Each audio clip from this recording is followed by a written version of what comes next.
Good morning, second grade. Welcome back to another week, and we are going to continue reading Frindle. So we're going to read one chapter every day this week so that by Friday we have finished up our book. Today's chapter is pretty short, but just as a little recap, since it's been since Friday since we read. On Friday when we read chapter 10, a girl by the name of Judy Morgan from the Westfield Gazette paper had stopped by school to do some interviews about this whole Frindle situation. Can you remember the names of the people that she interviewed? So one of them was the principal.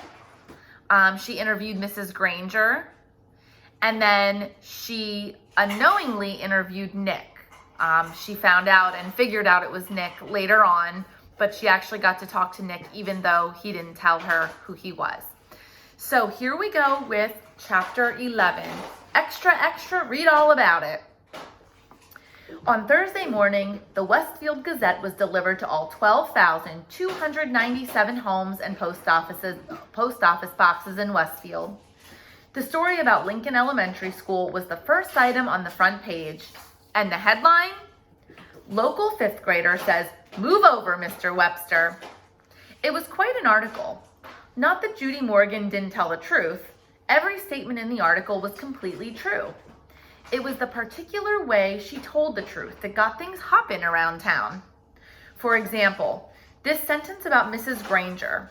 Mrs. Granger, champion of the forces of order and authority, is battling hundreds of young Frindle fighters. Neither side is giving in. Or this bit about Nick.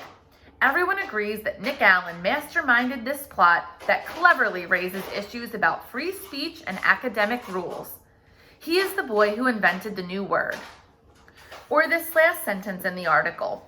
One thing is sure, the kids at Lincoln Elementary School love their Frindles, and no one seems to be backing off in this war of the words. And of course, the Westfield Gazette published the class picture too, and Mrs. Granger and Nick were identified for all the world to see. What is the meaning of this? That's what Nick's mother said, putting the article in front of Nick's nose when he got home from school. Did you talk to this reporter? She seems to know an awful lot about you and your new word, young man. What is the meaning of this? That's what the school superintendent said to Mrs. Chatham, slapping a copy of the article onto her desk. Why did you have to talk to that reporter? Don't we have enough trouble getting the taxpayers to pay for the schools without articles like this banging around town? What is the meaning of this? That's what Mrs. Chatham said to Mrs. Granger, shaking the newspaper in front of her face. I know you had to talk to that woman, but did you have to say all these things? It'll be a wonder if we don't all get fired. It was quite a Thursday for everyone, and no one could figure out how Judy Morgan had gotten that fifth grade class picture. So things are a little stirred up here at Lincoln Elementary School now that the article came out in the newspaper. And tomorrow we will read on to see how all of this pans out and if the students continue to use the word Frindle. Okay, have an awesome day, second grade. See you tomorrow.